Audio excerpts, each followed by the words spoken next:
Hello friends, good morning. Last લેક્ચરમાં આપણે work energy theorem એટલે કે કાર્ય ઉર્જા પ્રમેય અને યાંત્રિક ઉર્જા સંરક્ષણ પર આધારિત ક્વેશ્ચન સોલ્વ કરેલા હતા. આજના સેશનમાં પણ આપણે એવા જ થોડા ક્વેશ્ચન સોલ્વ કરીશું. તો જોઈએ એક્ઝામ્પલ નંબર 9. ઢોળાવવાળી એક સપાટી છે જે લીસી છે, એના ઉપર સ્મોલ એમ દળનો એક બ્લોક મૂકેલો છે જેને મુક્ત કરવામાં આવે છે, રિલીઝ. એક સ્પ્રિંગ જોડેલી છે ધારના નીચેના ભાગ પર. બ્લોક આવીને સ્પ્રિંગ સાથે અથડાશે અને ગતિ કરતો કરતો પાછો બ્લોક ક્યાંક ને ક્યાંક ઊભો રહી જશે કારણ કે સ્પ્રિંગ દબાતી હોય. તો આપણને પ્રશ્ન પૂછવામાં આવ્યો છે કે સ્પ્રિંગનું મહત્તમ સંકોચન શોધો. જો અહીંયા ખૂબ જ ધ્યાન રાખીને ગણવા જેવી વસ્તુ છે. ધ્યાન એટલા માટે રાખવાનું છે કારણ કે હું અહીંયા સૌથી નીચેના પોઈન્ટ પર જીપી 0 આમ તો લઈ શકાય, પણ હું દાખલાને જો ઇઝી બનાવવા માંગતો હોય તો હું શું વિચારીશ? હું એમ વિચારીશ કે ધારો કે સ્પ્રિંગ આટલી દબાઈ છે, સ્પ્રિંગ અહીંયા સુધી દબાઈ છે, બરાબર છે. તો અહીંયા સુધી જો સ્પ્રિંગ દબાતી હોય તો હું આ લેવલ હોરિઝોન્ટલ આ જે લેવલ છે આના ઉપર હું વ્યાખ્યાયિત કરી દઈશ GP is 0, gravitational potential energy 0, અને આ બ્લોક અહીંયાથી h જેટલી હાઈટ પર છે. કેટલી? h. બોલો, ક્લિયર થાય છે? હવે શું થશે? તો કે આપણે જાણીએ છીએ કે work done by conservative force. અહીંયા અત્યારે વાત કરીએ તો work done by conservative force is equal two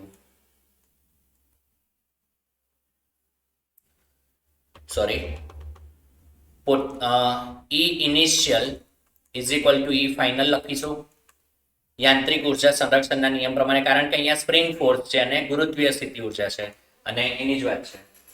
તો એ જે ગણતરી છે તો એ આપણે ફક્ત યાંત્રિક ઉર્જા પરથી કરીશું.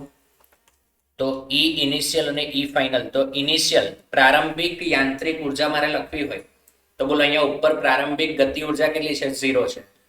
પ્લસ પ્રારંભિક સ્થિતિ ઉર્જા કેટલી છે? તો mg h જેટલી છે, બરાબર છે. Is equal to E final. E final કેટલું આવશે? તો કે ઈ ફાઇનલમાં અહીંયા નીચે જ્યારે પહોંચે ત્યારે પણ એની પાસે ગતિ ઉર્જા 0 છે અને એની પાસે સ્થિતિ ઉર્જા છે 1/2 kx² જેટલી, કે જે મેક્સિમમ કોમ્પ્રેશન હશે. ખરેખર આ h મને આપી દીધેલો છે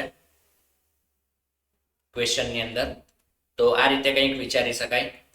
તો 1/2 k x max² is equal two mgh, અને અહીંયાથી જો હું xmax સ્ક્વેરને કરતા બનાવું તો આપણે લખી શકીએ mgh, આ બે આ બાજુ ગુણાકારમાં છે અને k છેદમાં આવશે. તો અહીંયાથી ફાઇનલી આપણો આન્સર આવી જશે xmax is equal to √2 mgh divided by k. બોલો, ક્લિયર થાય છે? એકદમ ઇઝી ક્વેશ્ચન, એકદમ ઇઝી ક્વેશ્ચન. ખૂબ જ સિમ્પલ કહી શકાય એવો સવાલ છે, લગભગ દરેક વિદ્યાર્થી મિત્રોને સમજાય. ચલો આગળ જોઈએ. તો મિત્રો વધુ એક ક્વેશ્ચન તમે જોઈ શકો છો, એક્ઝામ્પલ નંબર 10. આકૃતિમાં દર્શાવેલા ધાર પર સ્મોલ એમ દળનો બ્લોક મૂકેલો છે, એને ખૂબ જ ધીમે ધીમે ઉપર તરફ ખેંચવામાં આવે છે કેપિટલ F બળ વડે. તો કેપિટલ F વડે થતું કાર્ય શોધવાનું કીધું છે. મિત્રો આ ક્વેશ્ચન ખૂબ જ મહત્વનો કહી શકાય ને એવો છે. અહીંયાથી તમે એક કન્સેપ્ટ પણ શીખશો. તમે જોઈ શકો છો કે અહીંયા ધાર પર જ ઉપર લઈ જવામાં આવે છે, પરંતુ ધાર એ સીધી સપાટી નથી, પરંતુ અનિયમિત આકાર છે. ક્યાંકથી આમ વધારે ધાર આવે છે, વાંકી ચૂકી સપાટી છે, એના ઉપર એને ગતિ કરાવીને ઉપર લઈ જવાનું છે. તો હવે આવા અનિયમિત આકાર માટે તો આપણે રસ્તો કેવી રીતે નક્કી કરી શકીએ? તો આ પ્રકારના ક્વેશ્ચન કેવી રીતે સોલ્વ કરવા એને જરાક સમજો. અહીંયા આપણને જે આપેલું છે એના પ્રમાણે આપણે વિચારીએ તો સૌથી પહેલા તો બ્લોક પર કયા કયા બળ લાગે એની વાત કરીએ. તો W mg વજન બળ વડે થતું કાર્ય. તો વજન બળ શિરોલંબ નીચે તરફ લાગતું હોય અને એના કારણે ઉપર તરફ લઈ જવામાં આવે તો ફક્ત h ઊંચાઈ જેટલું જ કહેવામાં આવે, ખબર ને? ગુરુત્વાકર્ષણ બળ એ સંરક્ષી પ્રકારનું બળ છે, એને ફક્ત પ્રારંભિક અને અંતિમ બિંદુ પર જ આધારિત હોય. એટલે સીધે સીધું એચ પર આધારિત હોય એમ કહી શકીએ આપણે. એટલે એનો આન્સર સીધો જ આવશે માઇનસ mgh. તો આ વજન બળ વડે થતું કાર્ય આવી ગયું. નોર્મલ ફોર્સના કાર્યની વાત કરીએ તો અહીંયા જો આપણે નોર્મલ ફોર્સ વિચારીએ તો લંબ બળ કંઈક આ રીતે હશે અને સ્થાનાંતર એને લંબ રૂપે થવાનું છે. આ થઈ ગયો નોર્મલ ફોર્સ, બરાબર ને? તો લંબ બળ વડે થતું કાર્ય અહીંયા 0 થઈ જશે કારણ કે બળ અને સ્થાનાંતર બંને લંબ હશે. હવે બીજું કયું બાકી રહે છે તો કે ઘર્ષણ. ઘર્ષણ હંમેશા વિરુદ્ધ દિશામાં લાગશે, પણ આના માટે મને નોર્મલની જરૂર પડશે ખરી. તો તમે વિચારો અહીંયા કે ખરેખર છે ને અહીંયા દરેક જગ્યાએ કંઈક ને કંઈક ખૂણો બનતો જ હશે. એટલે આ અનિયમિત આકાર હોવાને કારણે અહીંયા આપણે સૂક્ષ્મ ખંડ વિચારવો પડે. એકદમ નાની લંબાઈ વિચારવાની, એટલી બધી નાની કે લંબાઈને જોતા આપણે એમ વિચારી શકીએ કે એક સીધો જ ભાગ છે, એક સીધો ભાગ વિચારી શકીએ. તો અહીંયા હું થીટા કહી દઉં. ધારો કે આ અંતરને હું ds કહી દઉં કે જે સૂક્ષ્મ સ્થાનાંતર ઢાળ પર થવાનું છે. એટલો નાનો ભાગ કે જેને આપણે સીધો વિચારેલો છે. આ જે લંબાઈ છે એને આપણે ધારો કે dl કહી દઈએ, સૂક્ષ્મ લંબાઈ. તો આકૃતિ પરથી હું એમ કહી શકું કે dl બરાબર ds cos થીટા. બોલો લખાય આ રીતે કંઈક dl બરાબર ds cos થીટા. હવે કોઈકને એમ થાય કે સર આ કેવી રીતે આવી ગયું, તો તમે સમજી શકો કે થીટા માટે આ પાસેની બાજુ છે આ કર્ણ છે, તો dl ના છેદમાં ds બરાબર cos થીટા. તો છેદમાંથી ds સામે જતું રહ્યું એટલે આ પદ આવી જાય. હવે એના આ કન્સેપ્ટ મેં તમને કીધું હતું ને કે કન્સેપ્ટ શીખવા મળશે, એ આ કન્સેપ્ટ છે. આ કન્સેપ્ટનો ઉપયોગ કરીને અહીંયા જોજો ઘર્ષણ વડે કાર્ય શોધું છું તો ફ્રિક્શન ફોર્સ કઈ દિશામાં લાગશે એ સમજો. ફ્રિક્શનલ ફોર્સ તો નોર્મલની વેલ્યુ થઈ જશે અહીંયા mg cos theta. Theta variable હશે, બધે બદલાતો હશે અલગ અલગ જગ્યાએ, પણ જ્યાં જે થીટા હોય તે કન્સિડર કરવાનો, બરાબર છે? તો mg cos થીટા એ નોર્મલ થઈ ગયું. ફ્રિક્શન વડે કાર્ય શોધવું છે તો work done by friction is equal to mg cos theta mu into n, બરાબર? પરંતુ વિચારો કે ઘર્ષણ લાગશે પાછળની દિશામાં જ્યારે સ્થાનાંતર થશે આગળની દિશામાં, એટલે પરસ્પર વિરુદ્ધ છે. એટલે અહીંયા આગળ આવી જશે minus mu mg cos theta. આ તો બળ થઈ ગયું ગુણ્યા સ્થાનાંતર કેટલું તો કે સૂક્ષ્મ સ્થાનાંતર ds લેવું પડશે મારે. શું કામ આવું લેવું પડે તો કે માર્ગ વક્ર આવે છે ને એટલા માટે મારે શું કામ આવું કરવું પડે. તો તમને એમ થતું હશે કે સર અહીંયા તો તમે આખું લઈ લીધું ડાયરેક્ટ જ. એટલા માટે કે વજન બળ જે છે એ ગુરુત્વાકર્ષણને કારણે આવતું હોય અને ગુરુત્વાકર્ષણ બળ એ સંરક્ષી પ્રકારનું બળ છે, એને માર્ગ પર આધાર નથી. જ્યારે ઘર્ષણ બળ એ માર્ગ પર આધારિત છે. કયા માર્ગે ગતિ કરીને જાઓ છો ને એના ઉપર આધાર રાખશે. તો એટલા માટે મારે અહીંયા સૂક્ષ્મ ખંડ લઈને ગણતરી કરવી પડે છે. તો અહીંયાથી ફાઇનલી આપણે એમ કહી શકીએ કે સૂક્ષ્મ કાર્ય ફ્રિક્શન વડે એ થઈ જશે માઇનસ મ્યુ mg અને હું આમ લખી શકું ds cos થીટા. બોલો આ ds cos થીટા એટલે આડું અંતર dl થઈ ગયું.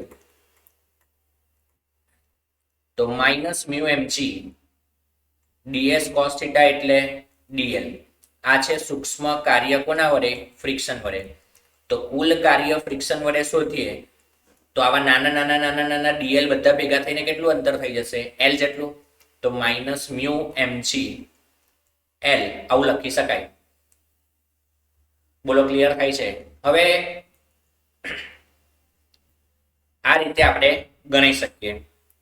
હવે કયું બળ બાકી રહ્યું તો કે ખાલી અને ખાલી f, બીજું તો કઈ બાકી નથી. આ સાથે જ બીજું તમે આકૃતિમાં જો ક્વેશ્ચનમાં જોશો ને તો તમને એવું ખબર પડશે કે એવું કીધું છે કે ખૂબ જ ધીમે ધીમે ઉપર લઈ જવાનું છે. આનો અર્થ એવો થઈ ગયો કે એના વેગમાં ફેરફાર થવો જોઈએ નહીં. વેગમાં ફેરફાર ન થાય તો ગતિ ઉર્જામાં પણ ન થાય. તો આપણે જાણીએ છીએ કે કાર્ય ઉર્જા પ્રમેય મુજબ કાર્ય ઉર્જા પ્રમેય મુજબ work done by all forces is equal to delta K E kinetic energy. પરંતુ મિત્રો આની વેલ્યુ કેટલી છે? 0 છે, કારણ કે ગતિ ઉર્જામાં કોઈ પણ ફેરફાર થતો નથી, કારણ કે વેગમાં ફેરફાર નથી થતો. તો અહીંયા આપણી પાસે વર્ક ડન બાય એમજી છે, વર્ક ડન બાય નોર્મલ તો 0 કહી દીધું, plus work done by friction છે, plus work done by capital F છે. આટલી વસ્તુ છે, બધી કિંમત લખી દઈએ. બોલો વર્ક ડન બાય એમજી કેટલું હતું? Minus mgh plus work done by friction કેટલું હતું? Minus mu mgl plus work done by capital F મારે શોધવાનું છે અને ઇક્વલ ટુ 0. તો અહીંયાથી work done by capital F is equal to આ બંને માઇનસ સામે જાય તો આન્સર આવી જશે mgh પ્લસ મ્યુ mgl. તો આ રીતે ક્વેશ્ચન સોલ્વ કરી શકાય. હવે આમાં આપણને વિચાર પણ નહીં આવે ખરેખર કે સર આ ક્વેશ્ચન કેવી રીતે સોલ્વ કરવો. તો આ પ્રકારનો જ્યારે પણ ક્વેશ્ચન પૂછાય કે માર્ગ કંઈક વિચિત્ર દેખાય છે તો આપણે હંમેશા આવી જ મેથડને ફોલો કરીશું. ક્લિયર થાય છે? તો આ એક મહત્વનો ક્વેશ્ચન હતો. જ્યારે પણ આવો કંઈક વિચિત્ર માર્ગ દેખાય તો આપણે આ જ પદ્ધતિને ફોલો કરીશું. લગભગ દરેકને ક્લિયર હશે. હવે આગળ જોઈએ. તો મિત્રો હવે આપણે શરૂ કરી રહ્યા છીએ એક નવો ટોપિક, એ છે ચેઇન પ્રોબ્લેમ. તમને યાદ હશે ચેપ્ટર નંબર 5 ની અંદર મેં તમને એવું કીધું હતું કે ચેઇન પ્રોબ્લેમ્સ એ આપણે 5મા ચેપ્ટરમાં પણ જોવાના હોય અને 6થા ચેપ્ટરમાં પણ જોવાના હોય. એટલે મેં ત્યાં 5મા ચેપ્ટરમાં ન્યૂટનના ગતિના નિયમોમાં ચેઇન પર આધારિત ક્વેશ્ચન નહોતા કરાવ્યા અને એવું કીધું હતું કે 6થા ચેપ્ટરની અંદર જોઈશું. તો આપણે અત્યારે હવે જોઈએ. ખરેખર 5મા ચેપ્ટરમાં એકદમ બેઝિક નાનકડો એવો જ ઉપયોગ આવે છે, તો એને આપણે આની અંદર જ જોઈ લઈએ. બરાબર છે? તો આપણે સ્ટાર્ટ કરી રહ્યા છીએ હવે ચેઇન પ્રોબ્લેમ. સૌથી પહેલા તો ચેઇન કોને કહેવાય એ સમજીએ. તો તમે જોયું હશે કે આ રીતે બધી કડીઓ હોય એ એકબીજાની અંદર આમ ફિટ કરવામાં આવે અને આ રીતે આખી એક લંબાઈ ધરાવતું કોઈક વસ્તુ બનતી હોય. ચેઇન એટલે આપણે ગુજરાતીમાં આને સાંકળ પણ કહીએ છીએ. બરાબર છે? એટલે જ થઈ જાય ચેઇન. લગભગ દરેકને ક્લિયર હશે. મિત્રો આ જે વસ્તુ છે ને આમાં કોઈક બિંદુવત દળ નથી, પરંતુ આખામાં ફેલાયેલું દળ છે. આના માટે હું ખાલી એમ ન લખી શકું કે આનું દળ એમ છે, મારે એમ પણ કહેવું પડે કે આની લંબાઈ એલ છે. એલ લંબાઈમાં દળ એમ છે એમ કહી શકાય. આખામાં થઈને કેટલું દળ? કેપિટલ એમ. અને એની લંબાઈ કેટલી? કેપિટલ એલ જેટલી. આવા પ્રકારના પદાર્થને આપણે યુનિફોર્મ માસ ડિસ્ટ્રીબ્યુશન કહી શકીએ. યુનિફોર્મ માસ ડિસ્ટ્રીબ્યુશન એટલે કે નિયમિત દળ વિતરણ ધરાવતો પદાર્થ.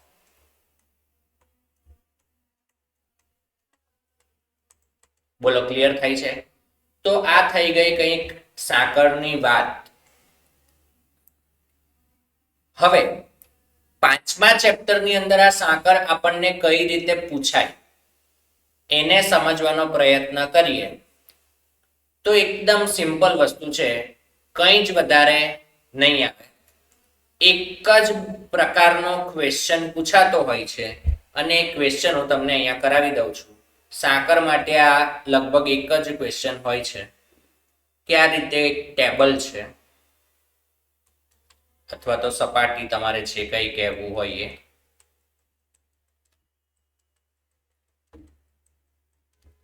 તો આ ટેબલ પર કંઈક આ રીતે સાંકળ મૂકેલી છે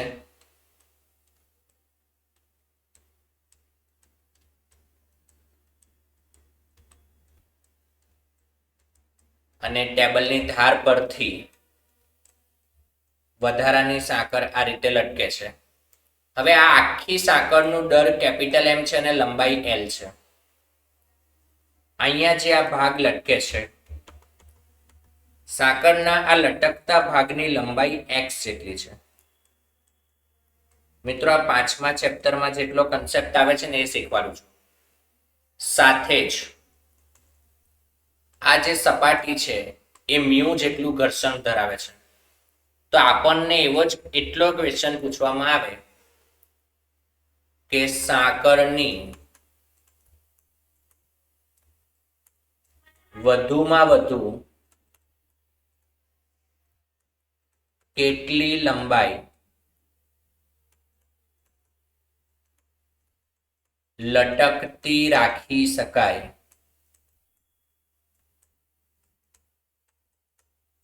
જેથી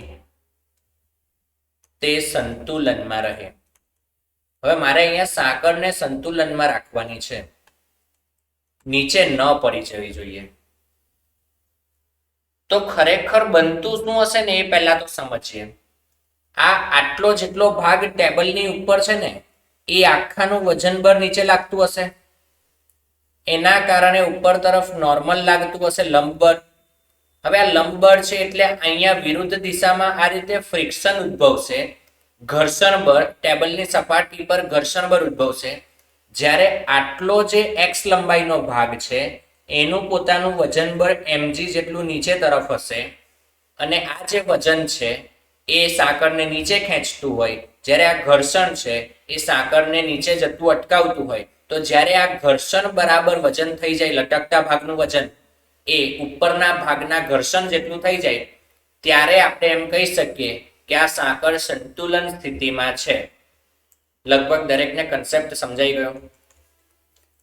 તો હું અહીંયા ક્વેશ્ચન સોલ્વ કરવાનો પ્રયત્ન કરું છું. જો સમજો. આપણે પહેલા તો એમ કહી દઈએ કે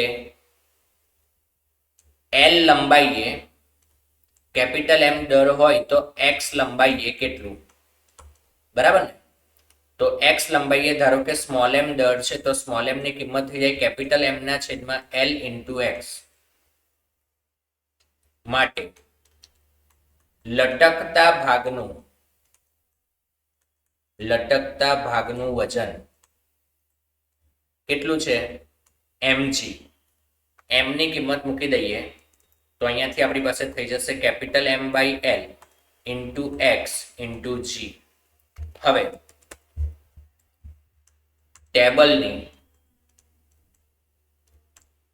ઉપરના ભાગ પર લાગતું ઘર્ષણ. તો પહેલા તો ઉપર કેટલો ભાગ રહેલો છે? તો L લંબાઈમાંથી x લંબાઈ લટકે છે તો આપણે એમ કહી શકીએ કે L માઇનસ x જેટલી લંબાઈ એ ઉપર છે. તો એ બાકી રહેલા ભાગનું દળ થઈ જશે કેપિટલ M ના છેદમાં L. અહીંયા આટલું તો આવી જ ગયું. મેં એમ કીધું કે x નું કેટલું, તો x ગુણાકારમાં ગયો. તો હવે હું એમ કહું છું કે L માઇનસ x નું કેટલું, કેમ કે L માઇનસ x જેટલી લંબાઈ ઉપર હશે ને. તો ઘર્ષણ મારે શોધવું છે તો m ના છેદમાં L into L minus x આ થઈ ગયું ઉપરના ભાગનું દળ ગુણ્યા ગુરુત્વ પ્રવેગ કરીશ એટલે વજન જેટલું જ નોર્મલ હશે અને આને જો મ્યુ વડે ગુણી દઉં તો આ થઈ જશે ઘર્ષણ બળ. બોલો સમજાય છે? આટલું લગભગ દરેકને ક્લિયર હશે. હવે સંતુલન સ્થિતિ માટે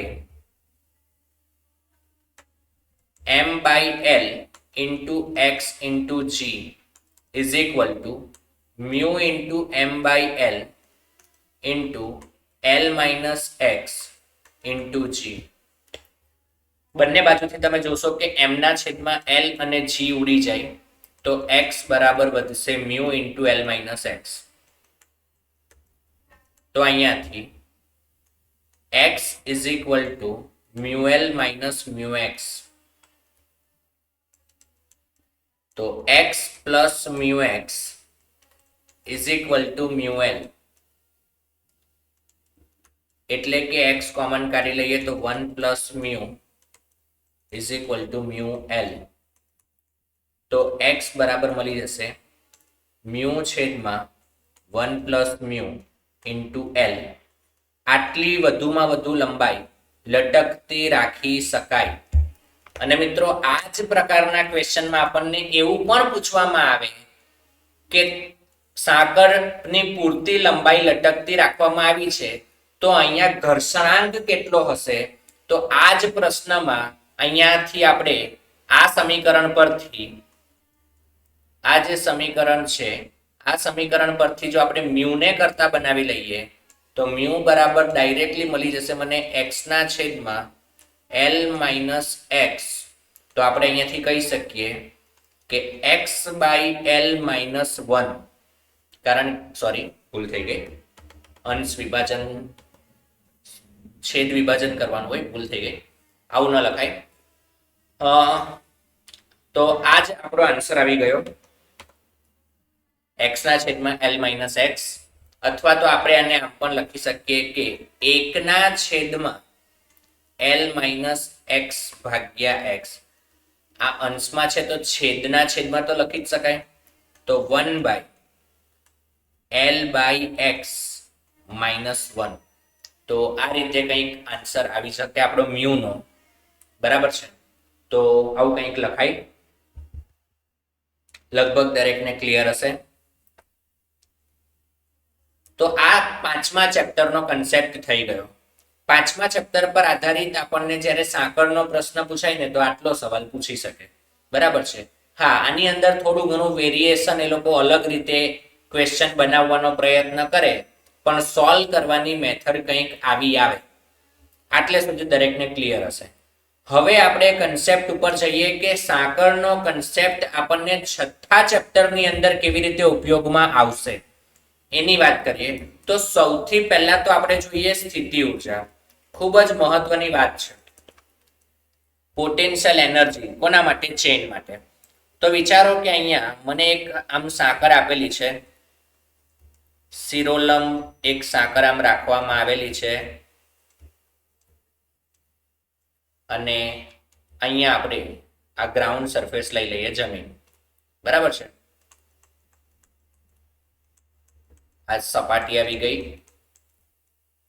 આ જગ્યાએ આપણે જીપીઈ બરાબર 0 લખી દઈએ. એટલે કે જમીન પર પોટેન્શિયલ આ જગ્યાએ ગુરુત્વાકર્ષીય સ્થિતિ ઉર્જા 0 છે.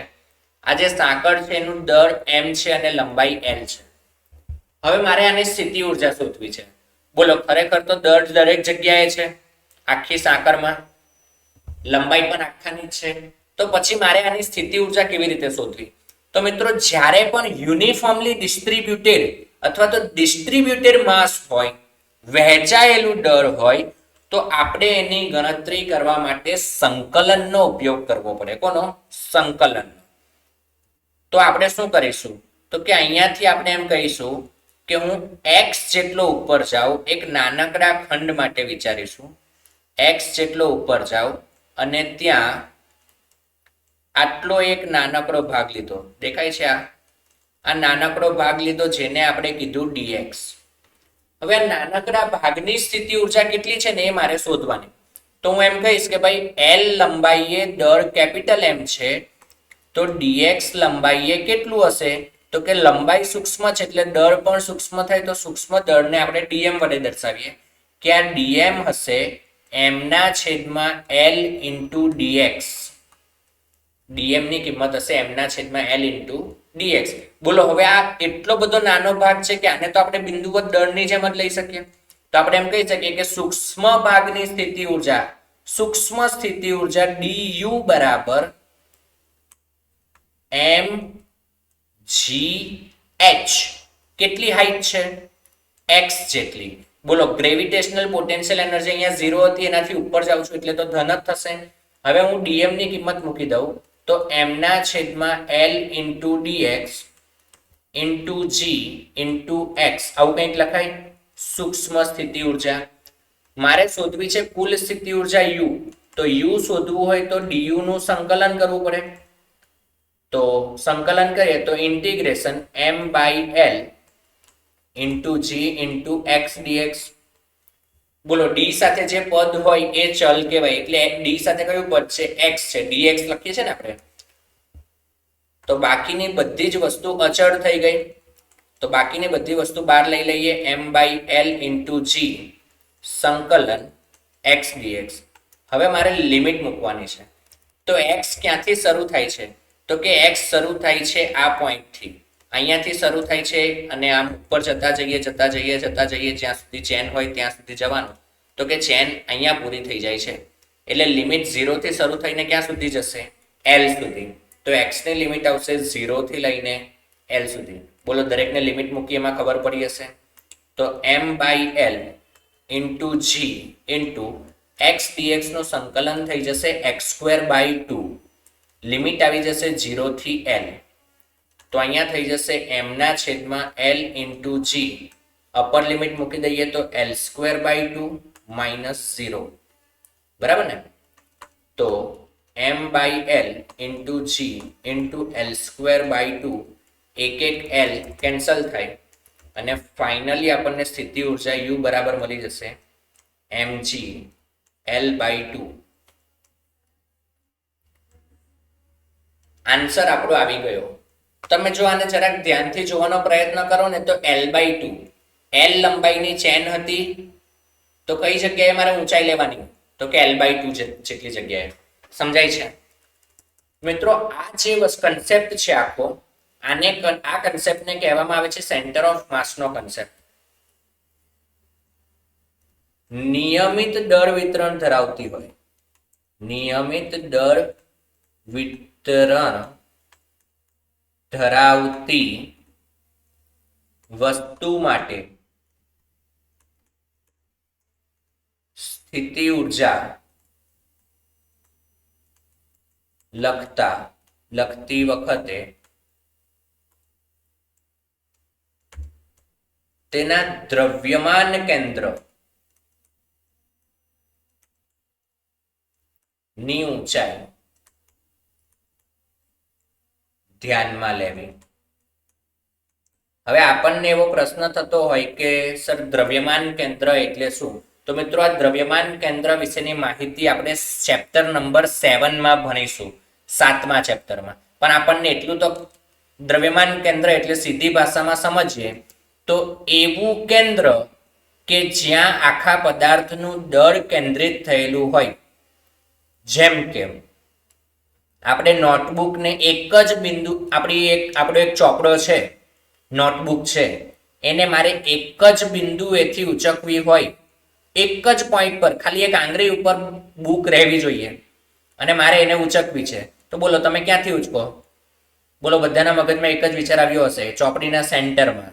આપણી જે નોટબુક છે, લંબચોરસ નોટબુક આ રીતે હશે, એ નોટબુકના અહીંયા સેન્ટર પર આમ આંગળી રાખીએ ને એટલે આખી બુક બેલેન્સ રહી જાય. આમ વર્તુળાકાર કોઈ પ્લેટ હોય એને મારે ઉચકવી હોય એકદમ બેલેન્સ રાખીને. બોલો અહીંયા એકદમ સેન્ટરમાં આંગળી રાખીશ, એના ઉપર ટેકવીશ એટલે સ્થિર રહેશે.